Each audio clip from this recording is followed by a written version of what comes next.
بسم الله الرحمن الرحيم. هل أتى على الإنسان حين من الدهر لم يكن شيئا مذكورا إنا خلقنا الإنسان من نطفة أمشاج نبتليه فجعلناه سميعا بصيرا إنا هديناه السبيل إما شاكرا وإما كفورا إنا أعتدنا للكافرين سلاسل وأغلالا وسعيرا إن الأبرار يشربون من كأس كان مزاجها كافورا عينا يشرب بها عباد الله يفجرونها تفجيرا يوفون بالنذر ويخافون يوما كان شره مستطيرا ويطعمون الطعام على حبه مسكينا ويتيما وأسيرا إنما نطعمكم لوجه الله لا نريد منكم جزاء ولا شكورا إنا نخاف من ربنا يوما عبوسا قمطريرا فوقاهم الله شر ذلك اليوم ولقاهم نضرة وسرورا وجزاهم بما صبروا جنة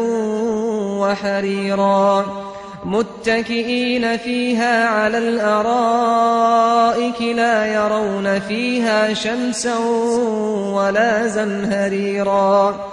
ودانية عليهم ظلالها وذللت قطوفها تذليلا ويطاف عليهم بآنية من فضة وأكواب كانت قوارير من فضة قدروها تقديرا ويسقون فيها كأسا كان مزاجها زنجبيلا عينا فيها تسمى سلسبيلا ويطوف عليهم ولدان مخلدون إذا رأيتهم حسبتهم لؤلؤا منثورا وإذا رأيت ثم رأيت نعيما وملكا كبيرا عاليهم ثياب سندس خضر وإستبرق وحلوا أساور من فضة وسقاهم ربهم شرابا طهورا إن هذا كان لكم جزاء وكان سعيكم مشكورا إنا نحن نزلنا عليك القرآن تنزيلا فاصبر لحكم ربك ولا تطع منهم آثما أو كفورا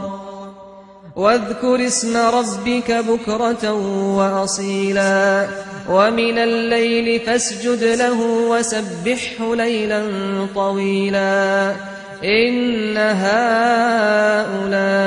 يحبون العاجلة ويذرون وراءهم يوما ثقيلا نحن خلقناهم وشددنا أسرهم وإذا شئنا بدلنا أمثالهم تبديلا إن هذه تذكرة فمن شاء اتخذ إلى ربه سبيلا وما تشاءون إلا أن يشاء الله إن الله كان عليما حكيما يدخل من